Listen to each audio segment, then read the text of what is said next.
everyone, welcome back to the kitchen. Today we are taking part in the Souptember collaboration that is being hosted by Leanne over at the Mennonite Farmhouse.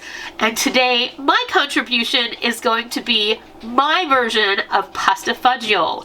We are remaking one of my favorite recipes that I have filmed a couple of times over my 16 years here on YouTube, and I can't wait to show you how this all comes together.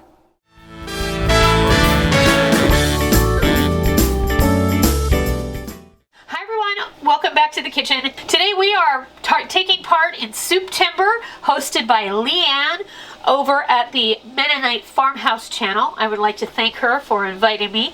There have been several videos already posted this month, one every day for the entire month of September, and there will continue to be a video every day for the remainder of the month after today.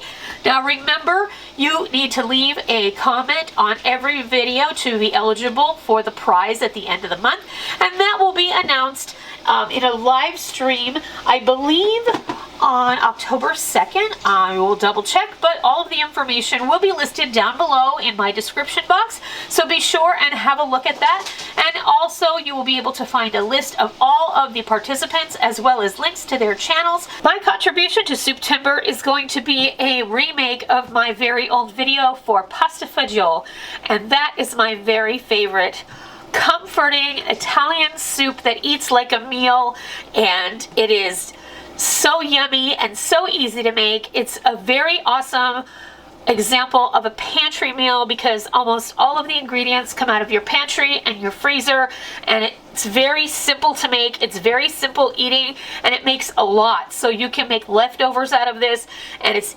delicious. Tonight we're making this because we're taking it to a family in our church. So pasta fagioli is a tomato-based soup, and it's got lots of beans and ground beef and lots of hearty pasta. So this is a one dish deal. You can make this on a weeknight. It's very easy to throw together. Think about those nights when you come home and it's like bone-chilling cold after a bone-chilling rain, and you just want something that's going to warm you from the inside. That's what this is. And even though it's still warm where I live, this is what I'm making, and I don't care. And I'm not going to let anybody tell me that I can't. What you're going to need for this is I'm making a double batch, so when you read the recipe, it's going to be half. I usually use one 32-ounce box of beef broth, and tonight I'm doubling it. I didn't have 2 boxes of beef broth, so I'm using 1 box of beef and 1 box of vegetable broth. I'm using a very large sweet onion that I've chopped. I have 2 28-ounce cans of diced red tomatoes. I will often use a can of crushed tomatoes and a crush of diced. I didn't have a can of crushed tomatoes. That's the beauty of this recipe. Whatever you have in the pantry, you can make it work. We're going to use 1 small can. This is a 6-ounce can of tomato paste. I'm using 2 cans of dark red kidney beans. I am not draining them. I would normally use 2 cans of cannellini beans. Again, I'm not draining these. These are white northern beans because I didn't have any cannellini beans, but they're so close that it doesn't even matter. Calls for two cloves of garlic minced. I told Rick, get me a spoonful, an Italian style spoonful that looks like 4 cloves of garlic, and he did a good job because that's a good job. So I also had Rick measure me these because I needed to take a break. So what I have in here is a teaspoon each of Italian seasoning, oregano, pizza seasoning because it has some salt, pepper, and crushed red pepper flakes. It also has some other seasonings like basil and more oregano, and that is just going to work for us. So see what I mean? You can use what you have and have what you need, and that's as easy as it gets. Now, for pasta, I'm using ditalini pasta because that's traditionally what goes in pasta fagioli. If you don't have ditalini pasta, use macaroni, and that will work just fine. If you don't have macaroni, use broken up spaghetti. If you don't have that, use whatever kind of pasta you have on hand. Do you have rotini pasta? Throw that in here. It's going to be fine. Don't let anybody tell you you can't make this because you don't have the right pasta. That's just a silly notion. Whatever pasta you have is going to work just fine. So I have my 2 pounds of ground beef browning in the pot, and we're going to come back in just a moment and we're going to proceed with the recipe. You're not going to believe how easy this is. Our ground beef is nicely browned, and now we're just going to go ahead and start adding in our other ingredients. So I like to add in my tomato paste in here with the ground beef after the ground beef gets brown, just so the tomato paste gets cooked off a little bit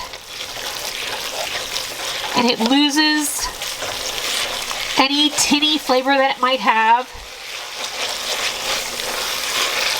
Because tomato paste really should be cooked off properly before you proceed with the recipe. Okay, so I'm going to also add in my onions, my garlic, and my dry spices. We'll get all of those in the pot. Give all this a stir.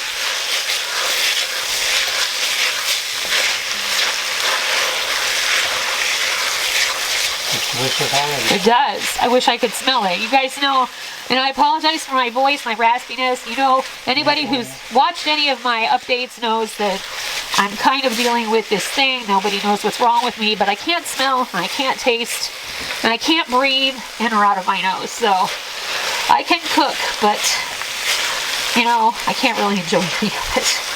So what I'm going to do now is I'm just going to let this saute for a moment and let all those vegetables kind of mingle, and then I'll be back when it's time to move on and add the rest of the stuff to the pot. Alright, we cooked that off for just a few minutes until the onions softened up. Now I'm going to add the tomatoes. Don't splatter the camera. We'll add our beans. The reason that I am leaving the liquid in with the beans is because it makes the soup thicker. Plus, there's good nutrition in there. And I may only need 1 box of stock. All you have to do is use your own judgment when it comes to that. Give this a stir.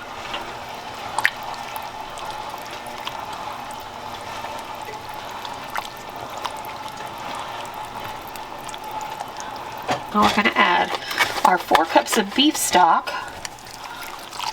We probably are going to need more because we're going to be putting half a pound of ditalini pasta in here. And now we're going to add that pasta in here. It's already hot enough. You're just going to bring it up to a simmer.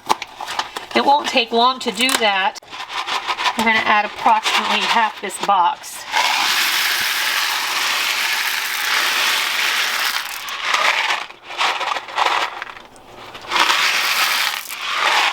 There you go. I'm going to stir that in.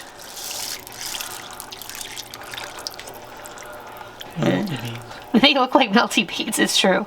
And then we're just going to let this simmer until the pasta is soft, and then dinner will be ready.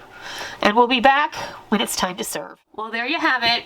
Our pasta fagioli is all done. We made a giant pot. We've already taken a giant portion over to our friend's house, and I just want to show you how delicious this looks.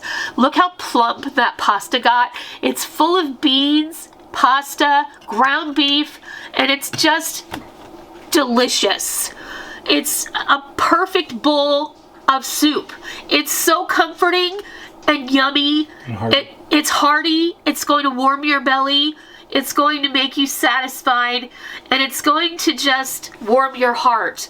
And I couldn't think of a better thing to take over to my friend Charlie's house for their family to enjoy tonight, when I'm sure their hearts are heavy and they don't really know what's going to happen, because sometimes the unknown is the worst thing. Pasta fagioli, my way.